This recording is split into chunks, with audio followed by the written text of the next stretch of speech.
My name is Lila Bringhurst, and I'm here to interview Shirley Wein. My grandmother on my mother's side did come here during the Nazi era. They arrived here in 1935 or 36. My mother had 8 brothers and sisters, so there were 9 children in the family, and they all came here too. This was really before things got really hard. Before they got real bad, yeah. They all settled in the Chicago area, and that's where I was born and raised. So you grew up there and you went to school there, and then you got married? What year is that? 1951, right after I graduated from high school. And then, where did you move? And then we moved to Detroit. My husband had a job where he transferred. He was working for the federal government as a quality assurance representative. And he was stationed in Detroit at the time. But he'd always wanted to come to California, so he started working on making that happen. And we had our first child in 1953. 52. And then a couple of years later, we moved to California. So we actually moved to the San Leandro area in 1954, lived there for a little while, and then bought a home in Centerville on Southwood Drive. There were 2 or 3 developments going up in Fremont at that time. Glenmore was one. Centerville Gardens, where we moved, was another.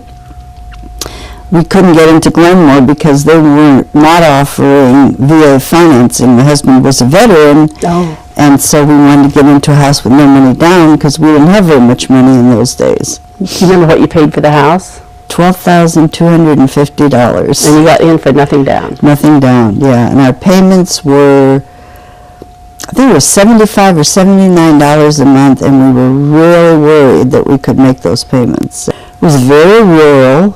A lot of farmland, a lot of orchards, a lot of cows. In fact, you came here because it did seem like country, right? Right. That was coming from the big city. It was very appealing to live someplace where there wasn't so much congestion and so many people. So you were a full-time mom. You had another child in 1958. Right.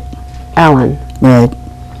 And you said that you mainly observed your Jewish traditions in your home. As they got to school age, I felt it was really important to have a religious education for children so that they could grow up knowing what our religion was.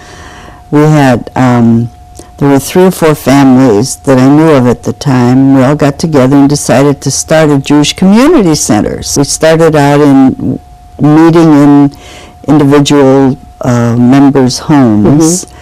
And then as word got out that there was this group trying to start something, we got more and more inquiries, and we ended up a few years later buying a piece of property on Mission Boulevard in the Niles area. We were there for quite a few years in that area, and we became a full-fledged temple.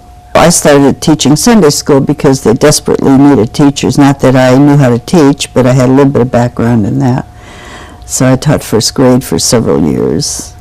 And everyone was volunteer, of course, because we didn't have enough money to pay anyone to do this type of work. So it worked out really well. Like I say, we had a lot of people that kept joining, and pretty soon we outgrew the property on Mission Boulevard. The Red Cross was also pretty satisfying when I was involved with that. That's right, you were involved with Red Cross for many years. Yes, I was. I was on the board of directors for the Red Cross. When the Red Cross was in a very, very small office and home here in Fremont. The home was on Martha Avenue, and they were there for quite a few years before they moved. I got really involved. I was on the board of directors, and I was chairman of the board for a few years, and I also volunteered at the Red Cross office 1 day a week. Wow. So, yeah, I was really into that. And you did some interviewing. Did you have your own television program? I did. I got to talk to a lot of prominent people at that time, you know, in the 70s, 60s, 70s. You've had a really long and successful career as a real estate broker, and yet when you were telling me that when you first got into it, it wasn't really, you hadn't particularly planned to become a realtor. Right. I had a friend who wanted to take some real estate classes and didn't want to go alone, so she asked me if I'd go with her, and I said, sure. I got my license in 1974. You have a little brochure there. Yes, I do. I have the company belonged to the Homes for Living Network, and we had at that time, Jack Pimentel had sold the company to Roy Ziegler and John Bertetta, and we had a few of the people on the cover that had the company at that time, and there you are. The key player. Right, I'm right here. I'm much younger than me, of course. Found that I really liked property management. I liked the concept. I liked the idea of being able to help people find tenants and help their investment grow.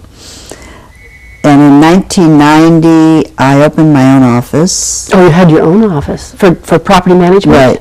What was that called? It was called the Advantage Group, and it was in the Merkle Plaza building on Paseo Padre. I had that for 15 years, and it was quite successful. I sold it in 2002. So what do you see for the future of Fremont? More growth? Well, I hope so. Being in the business I'm in, that's a key. Although, if it doesn't keep growing as fast as it has, then housing prices, of course, keep going up, because Fremont's a very desirable area to live. And it's centrally located. Other areas have grown, and things have changed for the better. So, yeah, I think Fremont's going to continue to grow.